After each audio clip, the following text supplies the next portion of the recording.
spordiuudised. Raadio 2 spordiuudistega eetris Oleg ja Igor. Jalgpallist Joel Lindberg koduklubi New York Red Bull viigistas USA jalgpalliliigas koduväljakul Colorado Rapidsiga 2-2. Inglise kõrgliiga klubi Stoke City jalgpallur Germain Pennant käis õige omapärasel ilulõikusel. Peast liiga palju eemal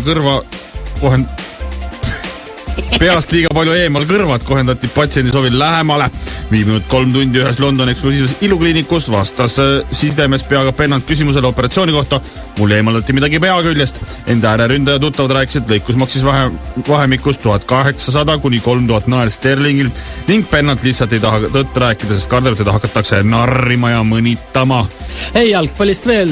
Parejko ja Puri koduklubid võitsid Poolas. Sergei Parejko tööandja Krakowi Wisla ja Sander Puri koduklubi Kielce Corona teenisid Poola jalgpalli kõrgliga eelviimases voorus võidud ja eelmises mängus punase kaardi teeninud Parejko võistkonna eest kaasa ei teinud.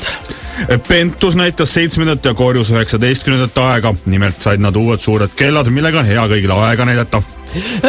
Naiste tennisest veel. Nimelt külmetushaigusest taastuv Eesti esireket Kaia Kanepi on võitnud Prantsusmaa lahtistel tennisemeistrivõistlustel järjekordse mängu 6-1-6-3 ning jõudis 3.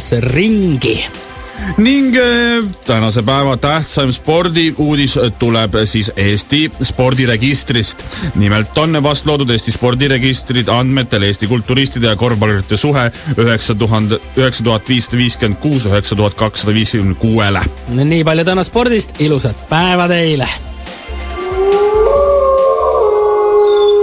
See on Raadio 2.